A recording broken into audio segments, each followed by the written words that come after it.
ang inyo bang, tama ba ito? Ang inyong 2024 General Appropriations Act budget level sa OSEC is 41 billion. Tama po yan? That's correct, Your Honor. And then the President proposes a 145 billion budget for the Office of the Secretary. And then our committee just proposes 70 billion. Kinalahati natin. And I'm sure last year, ganun din yung behavior ng budget ninyo. Yung NEP, napakataas. Ang gaan ninyo, siguro half or less than half. So, what kind of a department is this? Very arbitrary po ang pag-budget natin sa department na ito.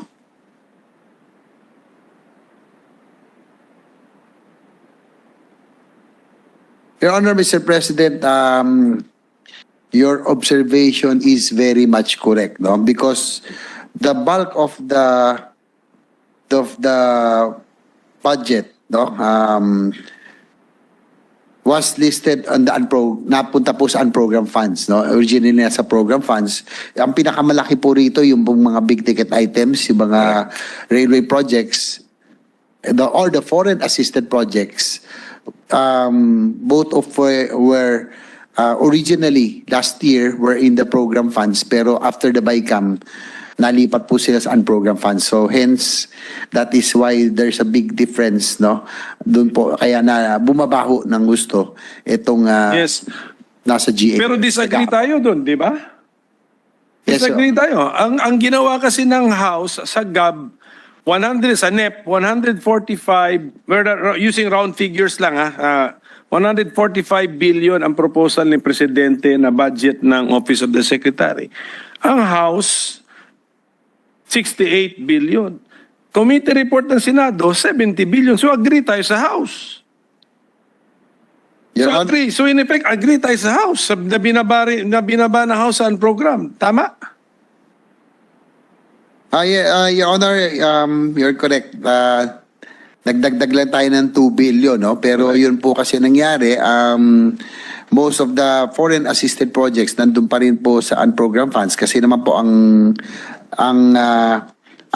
kanila pong rationale, ang sabi naman po ng DBM, foreign assisted projects will be prioritized, no? At yun pong 2024, about 92% of the foreign assisted projects were released, no, sa DOTR. But like you, ako personally po, I would still want that priority programs, especially the foreign assisted projects, be included in the program funds, Your Honor, Mr. President.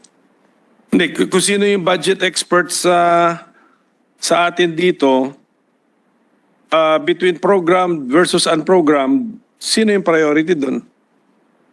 So, klaro, di ba? Pagka ginawa ka unprogrammed, you are less of a priority than nasa program. Hindi po ba? That is correct, Your Correct. Honor, So, Mr. President. the mere fact na yung paglipas. So, actually, ang mga amendments na dapat ine-entertain natin would not only be in the amounts, but also in the location of the item, the budgetary item, di ba?